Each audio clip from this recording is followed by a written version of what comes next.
Hey, check one, check two. It's G from the Academy, and health is wealth.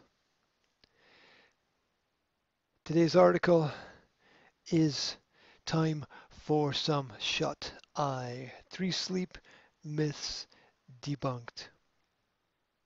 How was your sleep last night? How many hours did you sleep? Did you wake up refreshed? Let's have a look at the article together.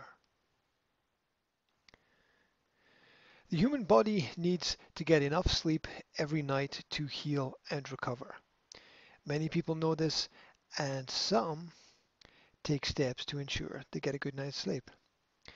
Unfortunately, most of them believe certain sleep myths, like drinking alcohol at night promotes better sleep, mm, which researchers say actually does more harm than good. Tired and sleep deprived. The Centers for Disease Control and Prevention, interesting organization, reports that more than 1/3 of adults in America are sleep deprived. At least 35% of adults get less than the recommended 7 hours of sleep each night. How do they get these statistics? Where do they get them from? Hmm. Several studies have found that not getting enough sleep may cause various health conditions, such as diabetes, heart problems, for example, heart attacks and strokes, obesity, psychological risks, such as anxiety, depression, impulsive behavior. Is, is that an actual medical term? Mania in people with bipolar disorder, I shouldn't laugh, paranoia, and suicidal thoughts. Um, it's funny until it happens, right? And then it gets serious. Sleep deprivation also has adverse effects on your mental abilities and emotional state. For example, it can make you more impatient in the mornings, or it may cause mood swings. I've even heard stories of people who are able to stay awake for 4 or 5 days, and after 5 days of staying awake, you just start hallucinating and seeing crazy things everywhere. Um, that's wild. The science behind sleep myths. A study in the journal Sleep Health debunked some common sleep myths that prevent people from getting enough rest. The researchers hope that their findings could be used to educate the public about the health problems related to sleep deprivation. The study implied that common misconceptions about proper sleep hygiene could be the reason behind the ongoing sleep deprivation crisis affecting American adults. There's actually a term, sleep hygiene. Wow. Rebecca Robbins, a postdoctoral researcher at NYU Langone Health, wherever that is, and the lead investigator of the study, explained that she and her fellow researchers spent as much time in bed as possible. No, I just made that up. Reviewed more than 8,000 websites to identify the most common sleep myths. So, surfing the web is a job. Scientists then tried to determine if they could disprove these beliefs. No, I shouldn't laugh. Disprove these beliefs as myths, or if the myths were backed by scientific studies, studying to see if what is real is real. They also determined if these beliefs were linked to specific health problems. After scouring many websites, the researchers settled on 3 of the most common sleep myths. Number 1, you can function well on 5 hours of sleep or less.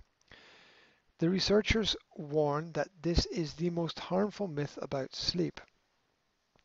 Well, I get around 5 hours of sleep, so let's see what it says.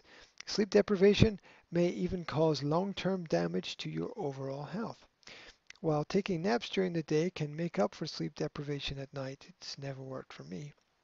It is not the best solution. Do you ever like take a little have a power sleep? I can't wake up from a power sleep. I just feel groggy and totally unfocused after that. I'm a kind of all in or all out person, so I'm either like going full force or doing nothing. Um, the researchers advised that it is best to create and stick to a regular sleep schedule. Some patterns work. 2. Light snoring is normal. If you or a loved one snores, you may be suffering from sleep apnea, a condition that affects a whopping 18 million individuals in America. I have no idea what percentage that is.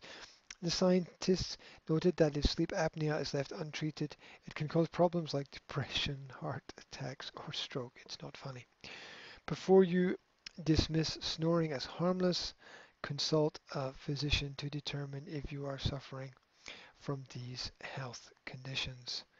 How is the physician going to know if you are snoring? Anyway, never mind. 3.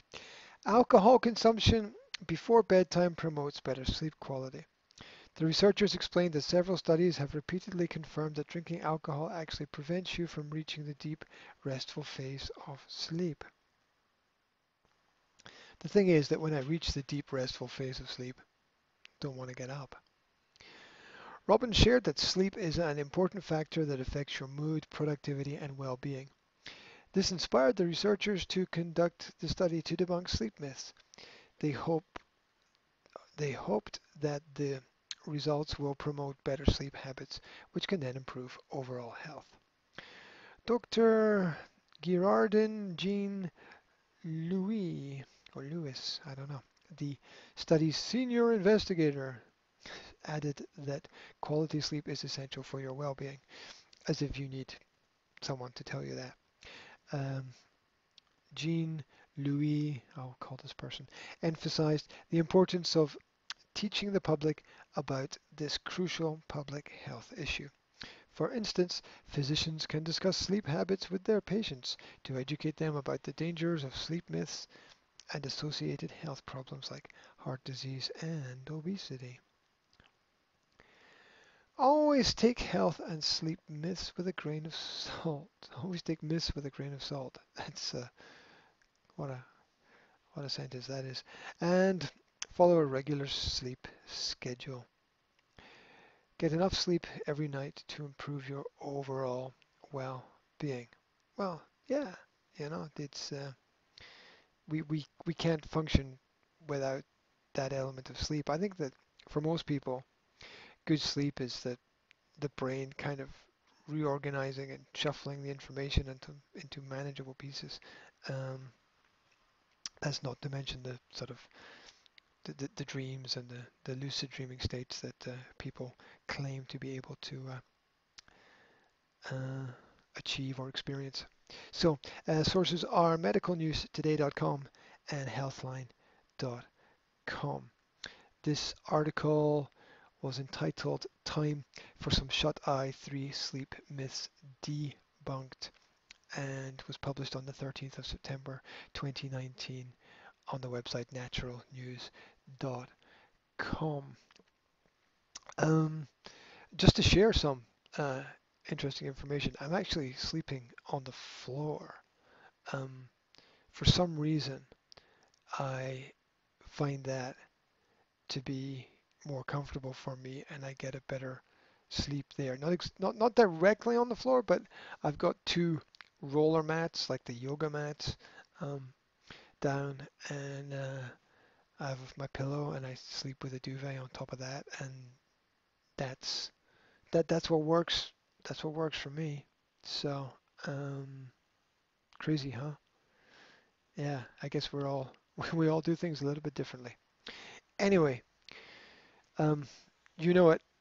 Health is wealth, and wherever you are, I wish you a great day.